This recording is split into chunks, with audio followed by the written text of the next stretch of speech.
Okay. Yes, we can start whenever.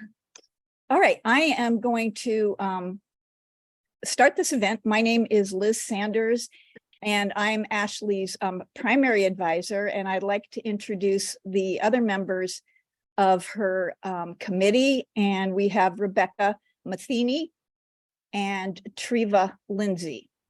And I'm just going to say a few words about how this event is going to go. So Ashley is going to present her thesis research, and she'll present, it'll be about 40 minutes or so. And we ask that you hold your questions so that she can just go ahead, present the whole thing. So hang on to your questions. When she's done, we'll take however long we need for Ashley to address comments and questions from all of us in the Zoom room. And then when we run out of those questions, Ashley and her committee will meet further for more discussion and so forth. So the first hour then will be Ashley's presentation and then your ability to comment and question. And so I am going to turn it over to Ashley right now. Yay, thank you so much. Again, everybody, I appreciate y'all coming here and giving me your time and hearing more about what I have to say. My research presentation is entitled An Intersectional Lens, Using Participatory Design to Redefine Inclusivity and Foster Belonging in Community-Driven Civic Environments with Black, Indigenous women of color. Again, thank you so much to my wonderful committee. They helped me throughout the whole entire process of scoping down my research interests, helping me to edit, giving me insights on how to think differently about things like safety and so forth. And I just really appreciate everybody's time, so thank you. So to get started, I wrote a book. I decided to take all my thesis research and put it into the format of a book. And as you can see here, this is the cover, but I want to take a moment to thank the Department of Design for the creative freedom to reimagine my own version of excellence and accessibility for my thesis. So this can look like on a digital format and be printed so more people can reach it and it can just be more relatable. And we're going to get further into it for the presentation. So this book and the conversation today relays the story of my co-design journey with Black women, enhanced by the legacies of other women of color, that reimagines what inclusivity and fostering belonging can be when Black women lead the conversation. Using participatory design methods with service design considerations, this research offers a decolonized and inclusive lens to begin seeing community-driven civic environments through, and deepens the personal understanding of Black women's lived experiences. So some of you might be asking, okay, what does this mean? Why is this important? So to really define what decolonize means from my perspective and how I'm using it, this definition says to bear non-Western ways of thinking and being, highlighting these issues through practices and acts of design. And for me, this really is all about having a non-colonial, non-white based approach of what excellence in life can be and making sure we're really giving validity to all people and all their experiences in general. And also really reiterating the importance of storytelling. Not only did I think it was fitting to write a book to really take hold of that narrative ability, but for Black and Indigenous cultures, word of mouth and storytelling is how they really preserve their culture. And so it just really was the only way that I felt I could give honor to Black Indigenous women of color in general. So let me introduce myself to you all who might not know me too well. My name is Ashley, the MFA candidate today. Amongst many other things, I am a human and Black woman, most importantly. And both of those things are critical to my research and just my lived experiences. So I had to, point that out if you couldn't tell. But also, I'm from Dayton, Ohio. I have a Bachelor of Arts in Urban Affairs with a concentration in urban planning. And I completed my minor in public policy management here in the fall. So here today, we're going to get into a plethora of things, but we're going to talk about my research inspirations, the research questions, go through the timeline of my research journey, the implementation of the research, and then those insights, some really important results and reflections, a preview of a call to action in the book for all audience members and readers of the book, and some of a book preview to give you another look of what to expect. Let's get into the research inspirations. So whenever I've talked about my thesis topics over the course of these 2 years, I posed a question to the audience. When you think about your life and your lived experiences, what lens are you looking through? We all hold a wealth of personal knowledge within us that helps us to understand and interact with the people and the environments that we encounter. Believe it or not, your surroundings shape your perspective and they influence your personal development. Different settings can evoke different emotional responses out of us all, even referring to these 4 images that you see. For me, I automatically think about the daily activities in these spaces and who might be there and what they might be experiencing. Often, many public and private environments don't offer the same kind of inclusion and representation for all kinds of people. Many women and marginalized populations, especially Black populations, often feel excluded from the spaces around them. Almost automatically, the lens that they view their life through is tainted. Do any of you remember times that you felt like you didn't belong or that you weren't considered and how that impacted how you kind of operated in general? If you feel so led, please go in the chat and share, and I'll be sure to circle back at the end to just really engage you in the conversation because I'm talking, but I want to hear from you as well. For Black Americans, especially Black women, history in our daily lives remind us of this exclusion and lack of intentional care. Whether in public or sleeping at home, Black women are and have been fighting a war for their safety, equity, and liberation. I want to take a moment to acknowledge Breonna Taylor and other people who lost their lives at the hands of police brutality and discrimination and racism, like George Floyd as well. For they are 2 of the deaths that kind of really sparked this global shift of recognizing police brutality and also the state of Black Americans. Acknowledging the state of BIPOC, which is Black, Indigenous people of color, in America often evokes feelings of rage, fear, and disgust, and personally makes me wonder, when can Black people truly feel safe and feel like they are included and like they belong? So a section of my book deals with 100 years of looking into Black women in America, from 1920 until 2020, just to kind of touch on all these things and again, really focus on the uptick of diversity, equity, and inclusion talks that kind of spurred after 2020, and really seeing what this actually means for people today and how this can actually change things going forward. So 2020 was known as the year that stopped the world. For many, this change in daily routines and occurrences in their lives and concerns for individual well-being kind of really woke them up to the state of BIPOC and BIWOC in America, and this reckoning with racism and violence against Black people, bringing injustices and disparities into long overdue focus. And again, really kind of increasing the talks of diversity, equity, and inclusion. And so again, I'm kind of just thinking, what does this mean? For many BIPOC, we were left questioning how, again, this would actually impact our lives. Because too often things are done and things are said and we don't really see change come to pass. But I found this visual and I thought it was a good way of summing up the ideas of what DEI mean. For this research, I really want to focus on inclusion in that definition, ensuring that historically marginalized people feel like they belong, and then moving further to really hitting this belonging nail on the head and seeing how that can be personified. So here is a graphic from the International School of Belgrade, and this research really coincides with this definition of belonging, which is about uniquely identifying, having the unique identity being valued and respected of all people. Again, this research analyzes this idea, urging for a shift of power back to the people when they're defining what they want for themselves and what value should be for themselves, because nobody's going to know like them. So often people see increased visual presence of Black and brown skin and think, oh, things are getting better, and they couldn't be more wrong. Leading directly to my research and the questions that drove my research process. So these are the main foci that I went forward with when I narrowed down my scope for my research. And these questions are, how can community-driven civic environments be more inclusive of and create a sense of belonging for Black, Indigenous women of color? What specific design methods and practices and theories facilitate this process? I added practices, my bad. And how can these processes be more inclusive of BIWOC?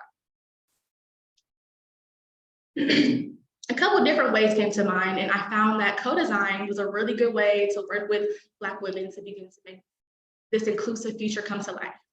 So co-design can be described as an approach to design that actively involves all stakeholders in the design process to help ensure that the result meets their needs and is usable. Also referred to as participatory design, at the heart of this understanding is that we should be really designing not for people, but with people. And this is from Dr. Sanders' book also, so just wanted to say that. And so another consideration I was using and was thinking about was service design. And this is from Service Design Thinking. They summed up this idea saying, it is a creative and practical way to improve existing services and innovate new ones. Further saying, consciously design services that incorporate new business models that are empathetic to user needs and attempt to create new socioeconomic value in society aren't as prevalent for all people, making inclusive service design essential in the knowledge-driven economy. Now, America's all about the money and the economy, and we're supposed to be innovative and smart, so it only makes sense to adapt these new practices, in my opinion. So again, I want to define intersectionality because that also is a core framework for my research in the lens that we're looking through, hence an intersectional lens. And this can be described as a framework for understanding oppression, built upon the idea that individuals experience oppression differently based on where they stand across social markers.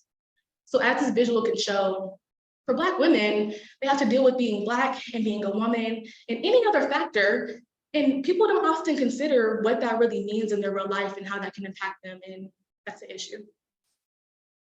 So let's get into the timeline of my research and what I was focusing on. From March until June, that was the bulk of the recruitment process, expert interviews that I had with some professionals, and the co-design sessions. But this whole entire time, I was writing little by little and trying to make sure I was reflecting on my experiences and also not being so overwhelmed by waiting to the last minute. So it was a process that literally took this whole time, and I'm very proud of where it came. So let's get into the research implementation, starting with the expert interviews. I had the honor of interviewing 2 Black women professionals, and I wanted to talk to 3 women, but timing and different things only allowed me to talk to 2, and that's great. And these professionals were Morgan Mitchell, who is an interior designer at Triad, which is a firm in Columbus, and also LaShondra Lala Baker, who is a DEI consultant for LBB Edutainment. Both are amazing. Can't go too far into detail for time purposes, but I'm just gonna give a taste into their interview, what we talked about. So as these word clouds can quickly visualize, a lot of things were talked about. Mitchell's a designer, so clearly design was the main focus. And Baker had a lot more experience in the corporate sector, but regardless, they couldn't escape having to really head-on acknowledge community, leadership, inclusivity, and representation in both sectors as Black women. And so I asked both of the professionals to share some of their work throughout their career that they're proud of or that they felt like they could improve upon. And Mitchell was happy to share this piece of a project from the Roosevelt Coffee House, which is in the Gravity Building in Columbus. She was a part of the team that designed that. And so I'm going to just talk about some of the things that she talked about regarding leadership. Mitchell praises the partner at Triad, who's a white man, for using his social privilege to garner attention and funds for youth of color to become exposed to design career options and experience such spaces, showing how inclusive a community-based mindset can be in breaking discriminatory divides relating to accessibility and exposure to design professions. Now, everybody who reads the book is going to have a little gift from me, and these are called subconscious thoughts. So it really just gives a look into how I think about things, how I feel, how I'm processing information that people are saying, that I'm encountering, and just making it more real, because I think people need to be more real. So, white people, y'all hear that? It may be a crazy concept to you, but in a world where your ancestors and skin folk directly caused and or benefited from racism and other forms of discrimination, you have an obligation to undo these ridiculous norms that keep so many people from literally living and thriving. Inaction and ignorance in the internet age is a choice you're making. And that message rings loud and clear to all kinds of marginalized people around you. So really, just making people think, which is what we're supposed to be doing, right? Regarding leadership again for Lala Baker, she had a lot more corporate experiences, like I said, but these are some of her experiences with leadership. Baker brought up Black women being held to unachievable standards, both personally and professionally. Not only do they have to do more for less overall, but they aren't even allowed to fail. She recalled having a Black woman in leadership be let go for underperforming and wanting to apply for that position, but not being offered an interview, even though she was overqualified. From her perspective, they did not want to place another Black woman in charge, fearing she would not be successful either. And she had a lot to say, and I recommend reading it. But my response to that is like, now what kind of logic is that? How many white American men have significantly failed, yet never lacked opportunity, financial stability, or social clout? It's the blatant dehumanizing of Black women to continue being seen as super, so anything less is unacceptable. The system is systeming. So again, it really just creates a dialogue that I think really needs to be had when people are reading things like this, so it can just help them be engaged with the reading. But we're going to move into the co-design sessions, which is the bulk of the research. So I had 3 co-design sessions really rooted around session 1, understanding people's experiences and going over the survey responses that we'll talk about soon. Session 2, dealing with using 2D materials to innovate and create what they wanted to see in their inclusive environments. And also session 3, taking 3D materials and textures and kind of considering different users of the space to kind of make these concepts real. So again, the first activity was a pre-workshop survey, and this was done online on Qualtrics, so I could save time in the workshop, but also just give me some different content to help facilitate better. And this picture gives you a look into that online survey. And the main questions really dealt with identity, personal experience, and professional experience, and so forth. This matrix of domination activity was a part of that. And as you can see, it just has different binaries of how we identify ourselves. And for example, like spiritual, religious, surviving, thriving, old, young, and so forth. And there was an option to place other if people feel like they didn't fit into these different molds. The main topic of this, or the main idea, was that a lot of times we see ourselves in a certain way, and then other people see us in a certain way. So I wanted to give them the ability to name and reflect on how they see themselves, how they think other people see them, and then really, again, deeply understand identity and how we begin to understand who we are and our value to just, again, grow deeper connections for the rest of the co-design process. So the main toolkit that was used was curated for session 2. And sorry, you can't really see it. It's a mural screenshot, and so it's kind of small, but regardless, it had different curated pictures and images that my thesis committee helped me just to really make sure I wasn't feeding people images that are going to sway their responses, but that they can see their likeness and they can see themselves in the material, because who's going to curate, you know, a feature they want to see and they can't even see themselves in it. And that was very important. And again, I thank you, Rebecca, for being awesome and helping me finalize that. But before we get started going further, I'm going to give you all a look into the co-design journey with the co-design. And then this is session 3. Happy to be here, happy day here, and they're going to explain what they came up with from their first 2 sessions and having a final proposal of a theme space. Y'all, let's get into it. All right, you want to go first? So to start this off, everybody said that they're okay with being here and that they're okay with taking the survey, so that's great. Nobody said no. For the beanbag chairs and or couch, and then some kind of textured wall. I was thinking, I don't know, it's not really natural for people to touch walls, but yeah, but sometimes they do. They do. The board for them was like completely full, so I was like, Jesus. But I was also going to say that, like, the importance of the community-driven environment and why it's so important to like. What is your return on investment? What are you losing because you're not doing this? I love that. Like, even if implicit bias or even hired, you know, and not retaining people. Is fashion and beauty. Okay. So I got subcategories categories: clothing, styling, makeup, facials, and hair. The whole nine, yes. Yes. So I got this quote here. This is a lot. So it says, "I love who I see when I look in the mirror." And that's so important. Right, and it's so important, especially for Black women. And see it as like allies, which can be seen as more of a passive role. We want to talk about how they should be supportive and accomplices. So like as Alicia said earlier about it was you have to be in the getaway car. So we have the entrance right here, and for the entrance we had these textures and colors. So you walk in and we have a wraparound bar just to pull people in. So you got high seating around, and then I'm like, okay, so we got a lounge here. We got a We lounge. can have events, girls' night, date night, a meeting space. This is for men and women. Okay. We got the furniture with this kind of look to it. The walls, some trendy. Yes. I don't know, like Cool that's thing. crazy, right? A feature wall. With regular hardwood floors here. Okay. Yay! Hopefully y'all like that. It was great. They were great. We're gonna get into some research insights, and we're gonna kind of breeze through some of the images just for time, but still gonna give you a look into what they talked about. So Group A had 2 participants, Black women over 18. It was in Dayton, Ohio, at a co-working space called Genuine Work. Session 1, again, dealt with going deeper into the survey responses in the pre-workshop survey, and really kind of gauging their positive and negative experiences in both the past and the future.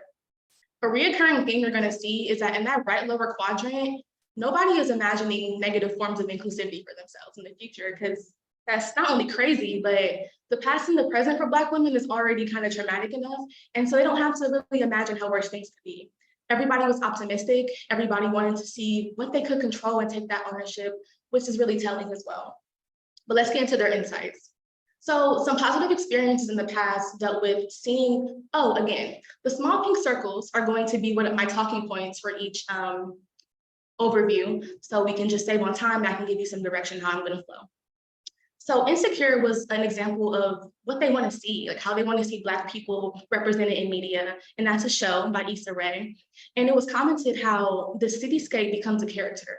Not only is it showing real life Black experiences, but it's allowing the whole entire city, the whole entire holistic element of a show to act as a character and be thought about intentionally to align with Black people or Black culture. And it was great. In Dayton, Ohio, there's a coffee house that's a Black woman owned called Third Perk. And co-designers mentioned feeling like this space was really inclusive because it really hit the intersection of being Black and being a native from Dayton on the nail, and gave people in that space, a good experience with just the vibes, the music, seeing Black history on the wall and so forth. Some of their negative experiences are having a lack of representation in other spaces, having encountering spaces where things were advertised differently than when they were encountered. So having Black people on the flyer or acting like having some African-American vernacular English used, and then when you get there, you can tell nobody Black was in the planning. And so not being authentic, and people can tell. And so also, technology and AI having racism embedded. And this was mentioned with people having to turn their hands sometimes for sensors to read them because it doesn't read melanated skin. And so really just considering how far is discrimination embedded into our life and really noticing that. In the future, they really want to focus on making safe spaces. And we're going to talk about that definition of safety later. But again, creating space for people to grow their awareness and their voice and their autonomy, and not having to fit a certain mold of whatever to be in public and be enjoyed. Like you can be welcomed here and you can still be a learner and have learning environments that think about you. And that was very telling for me. Session 2 was all about the 2D visualizations and what they wanted to see. So the bigger the circle meant that was their preferred biggest zone of activity. The smaller the circle, still important, but less important for them. So the biggest one here was inclusion and representation. And their biggest idea around this was having themed rooms that, whether that was representing different musical artists or different vibes and different just overall feelings, making sure they were diverse and they were colorful and they were really well thought out and intentional. Their second biggest focus was security and safety. And a great idea from this session was maybe when people order drinks or do certain activities, there are safe words embedded in how people order. So once somebody who works there or a staff leader hears it, they already know somebody needs help and they don't have to blatantly say it. It can be discreet, and we can have different kinds of security that's not a man with guns standing outside of the door, because again, that can be kind of hostile. Another thing is they want a cousin feel of the space, which is very familial and welcoming. And it says neutralize, but neutralize doesn't mean not being yourself. It's considering dress code and how people show up in the space. So maybe there's a dress code. Maybe people come in and have to take off certain brands because that can make people feel inadequate and unworthy. And so really just thinking of dress code and how people show up. And then also sanitation and cleanliness. They just want clean spaces, y'all. They want the care they need. They want the access to what they need, and they consider that. At the bottom, it's a range of different service considerations that they wanted to see and they thought about, like meal prep, sound therapy, and so forth. Looking through these images very quickly, you can see some of how they wanted to fill that space or what senses of place and space they preferred, different emotional responses, and also different biophilic elements, furniture pieces, and so forth. So for session 3, the video kind of showed they had a main idea for just a themed space, and this was like a main meeting room in that space. They had some different material considerations that they didn't fully flesh out for each room, but we still kind of get an idea of where they're going and how they're feeling about each area of the space. So that was awesome. Group B was in Columbus, Ohio at Ohio State, and it had 7 participants, all Black women over 18. And they had 2 separate groups for each session and then a combined session for for session 3 that we're going to talk about. So session 1, again, we're going over the responses and really having conversation. Some of their past positive experiences were supporting storytelling, again, word of mouth, really like loving how this is a way to historically represent experiences and lineages and honoring this. So really incorporating storytelling and design, that could be an option. A positive and negative experience in the past dealt with Ace Gallery Hop, which was a popular art gallery and movement in Short North area years ago. And this was about really putting Black artists and Black art on display and helping them network and reach their own success. And it's a negative experience just because when you think about Short North now, you don't think about Black excellence. You don't think that this is where a lot of monumental stuff happened. I think it's for a reason, but it's just something to think about. Why is that not prioritized? Why is that not talked about as much? A lot of negative past experiences are showing because, again, the age group ranged drastically in this participant group, and there was a lot more people who actually lived through a lot of things. So unfortunately, the past was not positive, and we're gonna just get into that. So they talked about having personal identifiers and labels be used as a way to discriminate instead of fostering belonging and inclusion like I was trying to do. So again, for the matrix of domination activity, that was a way to make them feel comfortable, but they also talked about how this was used against them. So that's just something to think about. And also it was brought up how there is a disconnect between Black culture, Black American culture and African culture, and how the experiences of Black people really are. Sometimes different immigrant groups don't really realize the extent of racism and discrimination, and there might be some disconnects about the reality of how things are. So that was just something that was brought up. In the future, they want to see more after hours, other spaces for authenticity for Black people, Black women, so they can just feel comfortable being themselves.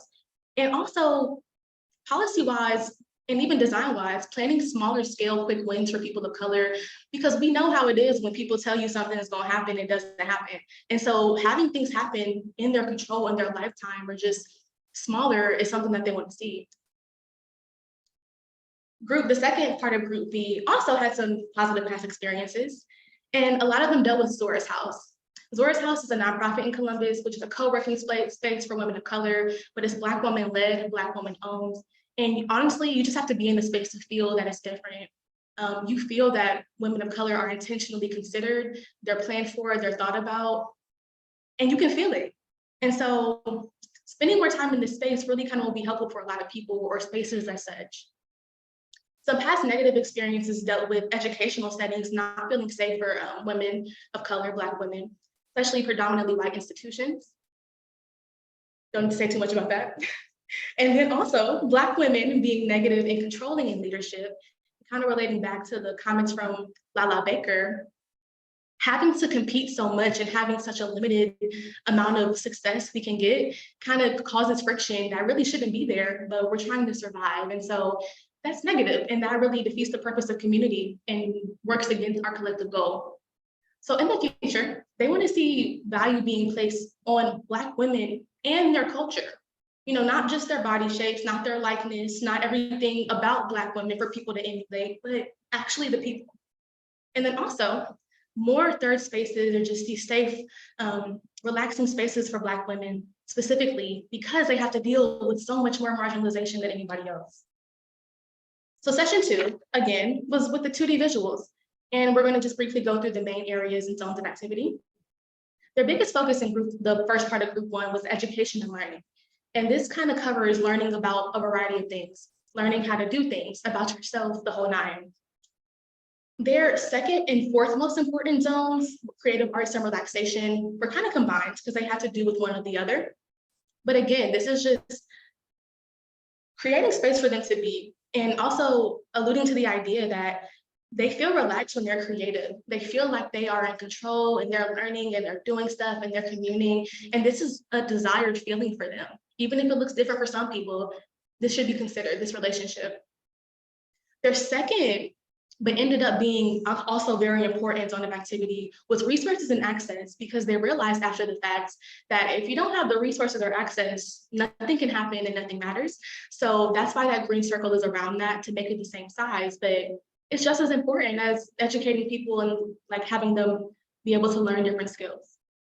Again, you see some service considerations that they considered and one in their space. Again, flipping through very quickly, some of the toolkit media they picked for different activities, furniture and biophilic elements. And now we're going to move on to the second part of Group B. The main focus here was wellness. And again, this is looking at holistic wellness. Completely, what does it mean to be well, and looking at every facet and meeting those needs. The second zone of activity focus would be Blackness. And this is talking about Black culture, art, music, books, performance, like all the things that usually get are popular in pop culture and whatever. Having a space for Black people, the originators of this, to actually just fully be in this space is important to them. Fashion and beauty and togetherness are zones of activity that kind of share equal importance. Basically kind of saying women want to look good, they want to feel good, and they want to have the space to be able to emulate those feelings in and commune with other people. So they want their needs met, and they want those things kind of met in similar zones, because why not? It's an option. And so the fourth zone of activity was resources, or fourth biggest importance was resources. Again, this is more so about just equipping people with what they need to be a well-rounded human. So just different resources that you need to excel at your life, you know?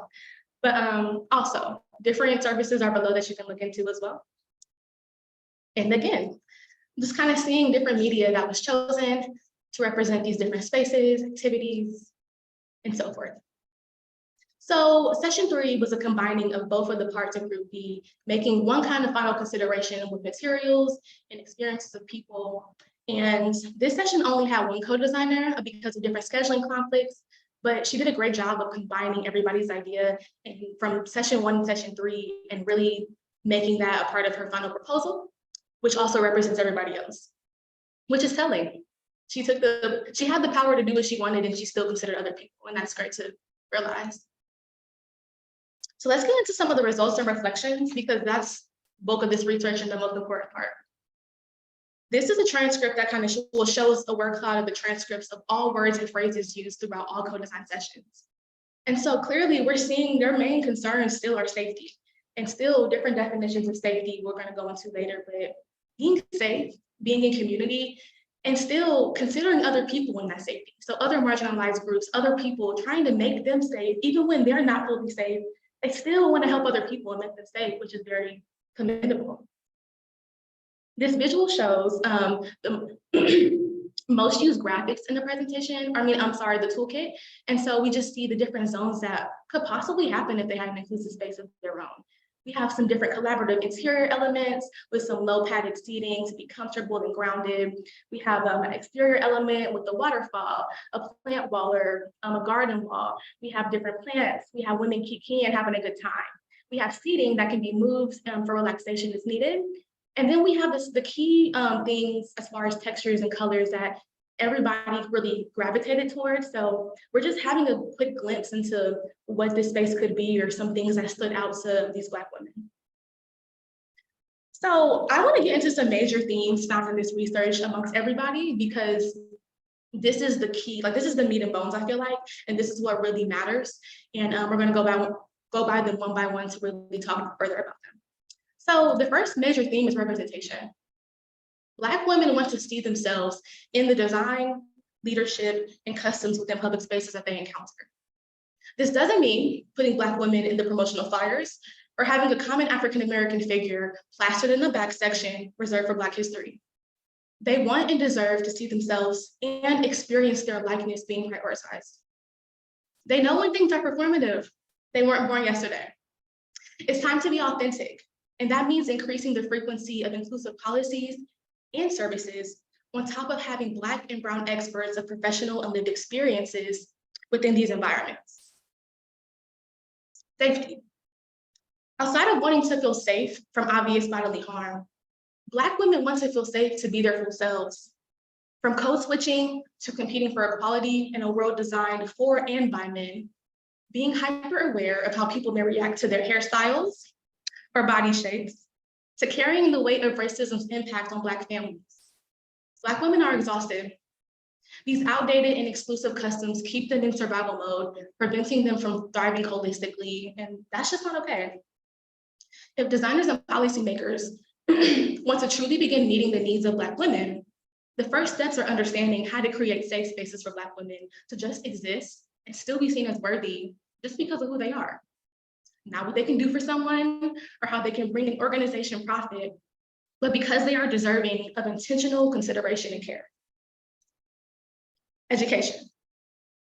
Black women love to learn about topics that relate to and interest them, not limited to increasing home ownership, improving financial literacy, growing and producing food, and more. Paired with being sensually stimulated, they desire for public spaces and services to invest back into them with information that they can use to improve their lives. This doesn't even have to always be something direct, but can be subtle and ingrained into the built environment. Knowing when to balance the intensity and the degree of education is something that, sorry, I couldn't see this for the caption box, but it's something that designers should further develop. Being valued. Encompassing the previous three themes, being valued enhances Black women's experience because it ensures that their needs, fears, desires, and dreams are considered at the beginning of a process. When Black women are valued, it's something they feel encourages them to handle their business, take care of their loved ones, or have the audacity to reach for their own personal goals. Designers and policymakers could benefit from spending time in spaces or organizations that emit these feelings, allowing their professional expertise to be informed by Black women's wealth of community-based knowledge. Okay, and finally, and most importantly, y'all, it's humanity over aesthetics. Designers, no aesthetics can replace Black women being represented holistically, feeling safe to be themselves, having access to education, or being valued. Nothing matters if their other needs aren't met. So tell a gentrifier, we need better solutions. And this was really just clear from every single thing. I personally thought that the material consideration would be the best thing and they would love that more. And even though they liked it, it only mattered because of who they were and how I considered them or how they were allowed to have that power over their own life. So I have some statements about, at least I know Black women are not a monolith, but what these Black women revealed to me from this research. Black women are creative. This means that they are resourceful and prone to making things work for them. This inspires them to uplift others' creativity and pay homage to cultural impacts. Black women are critical thinkers. This means that they recognize and understand the intersectional nature of lived experiences and make solutions reflective of these unique needs. This inspires them to search for understanding about the whys and reasons of prevalent inequalities in society. Black women are sensually driven. This means that they create holistically stimulating and engaging experiences that are often lacking in densely white spaces. This inspires them to elevate the status quo on how to do everything. Black women are self-aware. This means that they know what's best for them, so ask them. This inspires them to continue advocating for and advancing the needs of BIWOC and other marginalized social groups. Black women are spiritual. Every co-designer picked that they were spiritual, by the way. This means that they are guided by the physical and non-physical aspects of the human experience.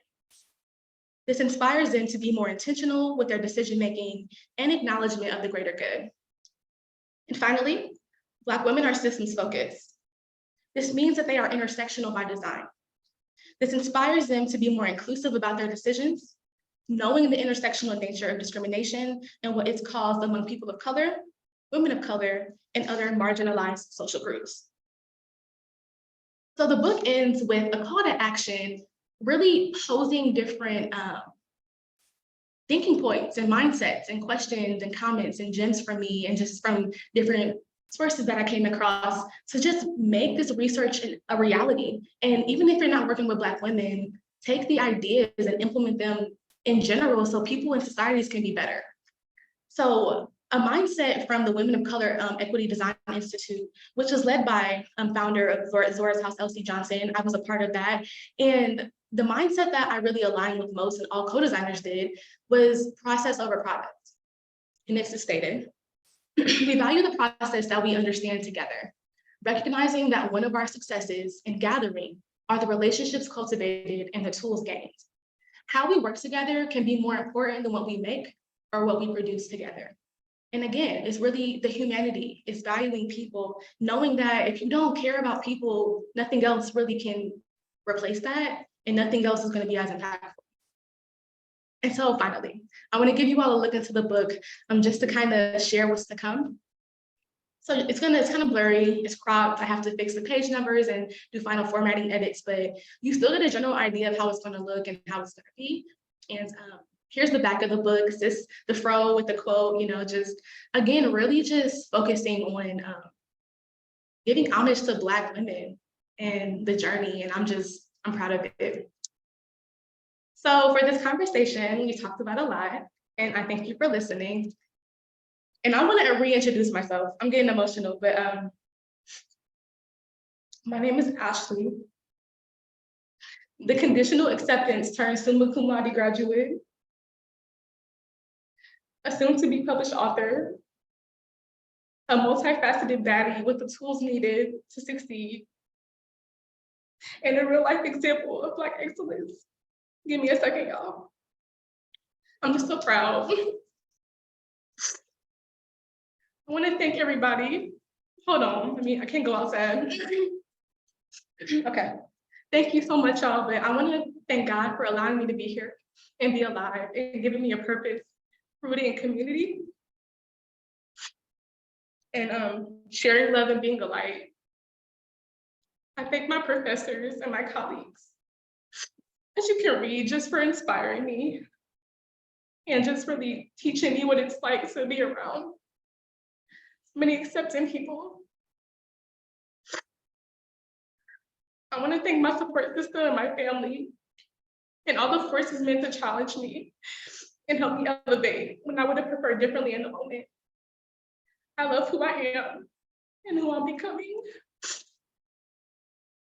This is a direct result of all these experiences, and I'm just really proud. I hope my authenticity really urges you to discover many truths, push back against the bullshit, because it be bullshit, y'all, and know yourself for yourself and see life through the lens of love. And I'm sorry I'm breaking down, but I'm just really proud of this whole thing, and I'm just happy to be here, and I hope that y'all are too. So, any questions? Thank y'all so much.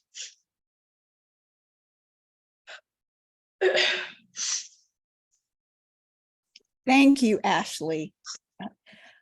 You held it together really, really well. I was going to cry earlier. In that, Okay. it was a wonderful presentation. And first of all, I want to thank you. I have learned so much by being on the journey with you. Thank you for that. And I urge everybody to read the book. Ashley will give information on how to. where to find it, how, how it will be disseminated and so forth. But what I'm going to do now is open it up to comments, questions, feedback, praise, whatever you have in mind. So please go ahead. And I see you've got a lot of chats. Yeah, I'm looking through now. I appreciate everybody. Like I said, I just couldn't do it. I'm emotional, and that's okay though. I think it's important. Like, you can be your full self, and you should be able to experience your range of fullness where you are. So I'm gonna be emotional now, but I just want to also take that, like, know that. But okay, please, any questions about the research? And then I can't just unmute yourself and say something, please. It's easier with my screen right now.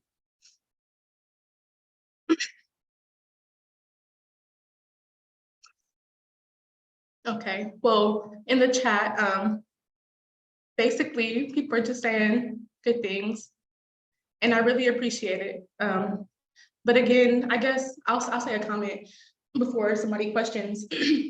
I initially was going to talk about the idea of comparing white dominant spaces and spaces designed by men, and how that was different from when women have the autonomy and power.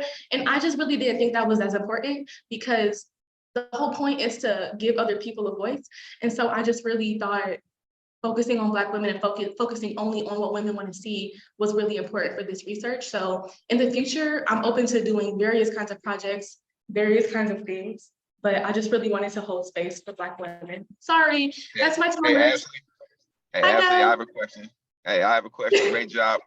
Hey, I was just wondering how the city of Columbus, like, have they reached out at all, or do they have any programs that are like will be willing to try to help out with this cause? Or I would still have to like go and look organizationally of what specific organizations or causes are doing this, but I mean, right now I'm helping Lala Baker actually with some like consulting work. So with, I think, the Greater Columbus Art, I'm butchering the name, but basically there are organizations that are trying to get more inclusive lenses and like work with Black and Brown communities to have them be a part of what they want to see. And so they are doing it, but as far as like built environment and design, I haven't been. Moody Nolan's a Black design engineering firm, and they're even designing Zora's House's new space, and they designed a library in Columbus and a lot of other things. So there are people who are trying to do that, but I don't know of as many people specifically working with Black people, designing from their likeness and then making it happen, versus being Black, but then still having the rules and regulations rooted in white supremacy or rooted in how things have been done. So I would have to research that further. But listen, Daddy, if you find some, help me, because I need to find a job. Anybody help me with some considerations. I'll do that. And then like the 614 magazine too, that might be a good way to market and like maybe get some information out, you know, like how restaurants do and things of that nature. Maybe we can look at that too. So, all right, thank you. And thank you for the knowledge. Thanks for having me. You did your part.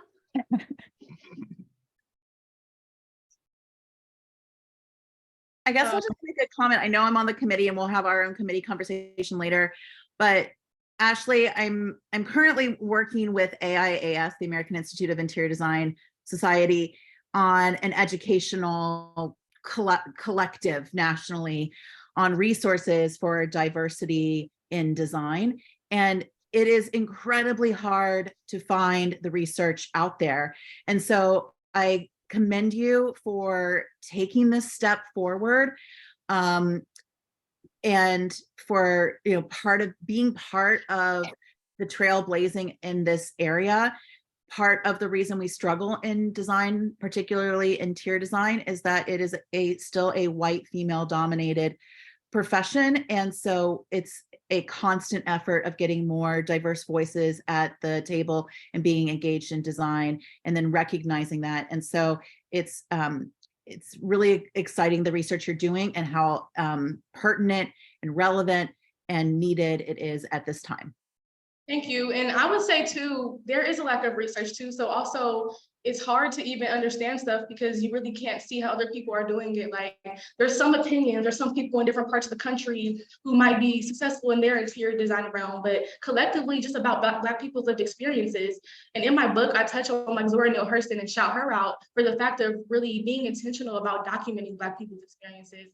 But then also saying nobody even gave her validity until Black women, we kind of like discovered her and gave power and spread her story. So really it relies on the people, and it shouldn't be like that because the people didn't cause these problems and it was these systems. So I will always like push for a systemic approach to this, but I agree, the research is needed. And I also wanted to show that it can be fun, it can be engaging. It doesn't have to fit a standard mold. You can create it to the people that you're doing it with, and it can be fun, and it can just be a learning environment for everybody. So thank you for that. And I appreciate, again, all your help. Like you really helped me in the summer individual study last year, really scope the interest down, really focus on intersectionality for my first year review. So like, I really just appreciate you and all you've done and just my whole committee. Like, I just some banging women for real. Honestly, the tears are gone now. I'm fine. I lost myself for a minute, y'all. Wow.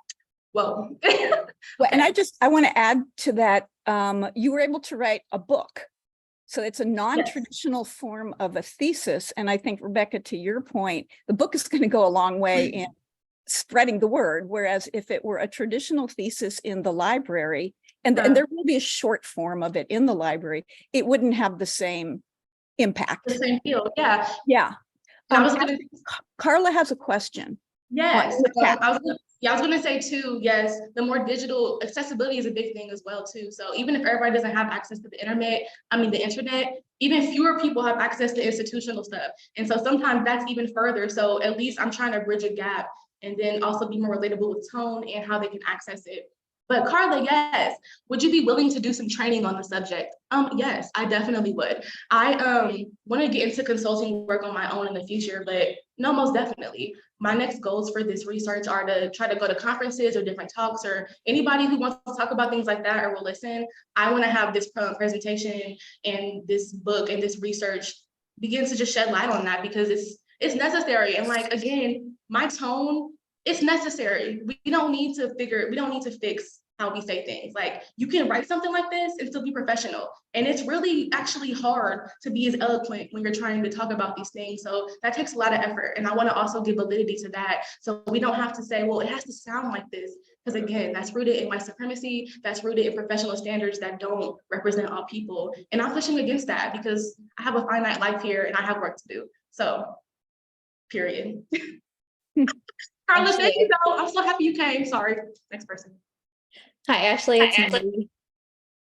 Hi. Okay, Maddie. Hi. So sorry, real quick. I was at her GTA for the past 2 years, so this is my girl. But hey. I love what you just said. That's exactly what I was thinking the entire presentation. Getting to know you over the last 2 years, I think it really adds to the humanity side that you spoke about. And I think that's why I was so engaged in your presentation. I think whether you know Ashley or not, I was crying with you at the end just because of like how personal you made this. And I wonder if you could, I have a question in this too, but I wonder if you could speak to maybe how you navigated researching such a personal topic. I've definitely struggled with that as well, kind of like not separating yourself from your work, but being a part of it. And especially with the co-design too, kind of being hands-off, but hands-on at the same time. Yeah, so I probably didn't think about this deeply in the moment, but I grew up in theater background. So sometimes when you're trying to take on a character or you're trying to embody a story and you're knowing like, I have to emulate the emotions from the story, but I can't get too caught up or like let it take over me because I'm gonna ruin the show. I'm not gonna be able to control myself. I need to be able to tune in and tune out and pull memories and pull things that I can quickly exit from. So I was gonna make it personal because it was Black women, it was my research, and this is something I cared about. But I was never gonna go too deep to the fact where I'm like, we're just crying and unable to control ourselves, and I'm not trying as a facilitator to reel it back in. So I would honestly though, you gotta sit with your emotions. You gotta deal with that, and you gotta sit with how you feel about certain things before you do anything. So getting comfortable with that kind of uncomfortability around certain topics, and then being prepared and having boundaries around how far you're going to go, but knowing you're going to have to go far because this work is emotional and you can't do human-centered work and not get emotional. I think we see that people try not to tap into emotions, and we realize it's not as human focused because humans are emotions, we're spirits. And clearly this is a rant now, but like, we're spirits living a human experience. Like, we have to get emotional. And I'm not trying to come at you, because if you struggle with that, there's always room for growth, but I would just try to sit with those emotions more, and little by little, maybe you're a little bit more personal. You share a little bit more details about your life, or a couple instances that you've been through, and then go deeper and deeper the more comfortable you feel. Because again, I said the conditional graduate because I got accepted, and I was a conditional graduate because of having a depressive and just life altering thing happening in undergrad, and I just wasn't my best self. But I had the tools now. And I know Dr. Marianne, she asked me that when I got accepted for my interview, and she was like, how are you gonna be able not to go back to that place? And now it's just, I have the tools. I've been through more stuff, I've felt more stuff, and I've worked through that. And because of that, I know more about myself and I know more about people. And so I have the tools to succeed more. And I don't have all the tools, I don't want all the tools, but I have enough now to push through my uncomfortable feelings and know that connecting with people is the most important for me. And so even if that's not the most important for you, just find your degree of connection, because I really think that the liberation that we all are looking for lies in how we can connect with other people. And you have to connect with yourself before you connect with somebody else. And that's just my sermon for today. So again, Maddie, I hope that, again, sis recently got married, she's doing her thing, she's living her life. So I wish you well on your journey, because I'm just so happy for you. And again, I really enjoyed working with you. Thanks, Ashley. I'm gonna miss you a lot. Oh, stop. I'm gonna miss you too. Oh my God, I know. I love you, girl. I really do. Okay. Hey, sis. Hi, you crying? You know I am. I just wanted to say congratulations. You did such an amazing job. I really appreciated hearing the diverse perspective of the women that you engaged with, but also how you summarized your thoughts. I thought that was so brilliant to like summarize, like, these were the findings, and in real terms and Ashley terms, this is what this means. Let's do better. I think it taps on, like, you know, the scholarly, the research, but also the humanity. And so I think that was centered throughout. And I'm really excited for the next level of this research. You know, working in higher education, this is something we constantly grapple with. And so even thinking about design and programming and cultural spaces, I think this your research is going to be monumental in that. And so I'm very proud big sister, and you did it. I love you. I love you too. And she works at Washington University, and they can greatly benefit from everything I just said. But regardless, I do agree. And I think that you being a big sister and helping me have somebody to look forward to, you always achieving your goals, and you just being also just a great spirit. It's definitely awesome. You always gave me somebody to look forward to. And I mean, I look forward to, look up to, and I appreciate you. So we had no choice in the matter, but thanks for being my sister. You're welcome. This is Heidi, Ashley's mom. I guess I would just complete the family circle. Ashley, I'm so happy of the person, the woman that you're becoming. And like your sister, I too am crying. We all crying. I had no doubt that you would do well. I can't wait to see where this leads. You've always been a creative person. You've always had your own way of doing things.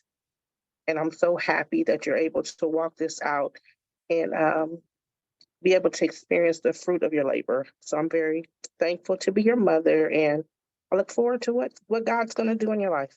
So that's it.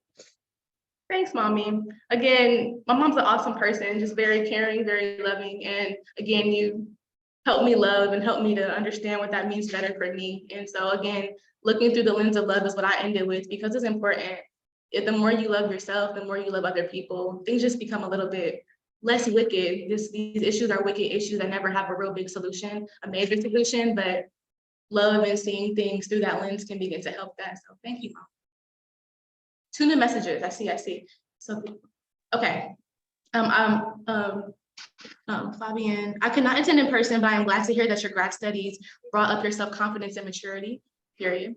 You are ready to go to the world and be the trailblazer for designing truly inclusive spaces. Oh, I really appreciate that. And I want to also say you helped me again with the conversational piece. I tried to make this conversation and this presentation very conversational and the book to really engage people and get everybody involved. So that was some advice that you gave me and that I tried to implement. And I hope that I did that effectively. And so thank you for your time. I wish you the best at Ohio State. You've done a great job in your first year. Hey, Ashley, can you hear me? I can. How you doing? Hey, this is Carla. How you doing? Good. Thank you so I much. see. Oh, yeah, no problem. No problem. You did a wonderful job. Like your mom said, you always had it in you. I saw as a little girl that you were going to do great things. And I'm just amazed at what God has done with you and how He touched your life. I'm going to talk to some people here at my job because we have a lot of training and stuff. And I think this is a very necessary training, especially for what I do. Yeah. So yeah, I'm going to call you a little later after I talk to some people and see if somebody can use you as, to help the program or whatever. And what kind of, when you say, like, what is your major? My major is called Design Research and Development. So basically, design research can go for any design. Clearly, I'm more so focused on systems, focused on making inclusive spaces, but space also is very broad. So it can be applied to different social sectors and professions as well. Okay. All right. Well, I'll talk to a couple of people. We might have some positions here that you can probably do. I mean, I don't have any control over that. All I can do is give you the information and tell you to apply. No. I And appreciate then put me as a reference on there if you want to. But I'll check with you later. I'm so proud of you and I love you and your family. You know how that Thank is. you. I love you. We love y'all. Ah, yeah. All right. I gotta go because I'm at work too. So all right, I'll talk to you later. Okay, thank you so much. Bye. Bye. Wow, Yeah, I know. this is great. And you have Hey, so I'm just gonna say, um, I'm sorry. I just want to say one thing. This is Dad, Miss Milan. I'm on the highway, of course. So I'll talk to everyone later. I love you, and we'll talk soon. You already know I'm proud of you. Okay. Thank you. Love you too, be safe. All right, babe. yay. Anybody else want to share their thoughts or put it in chat?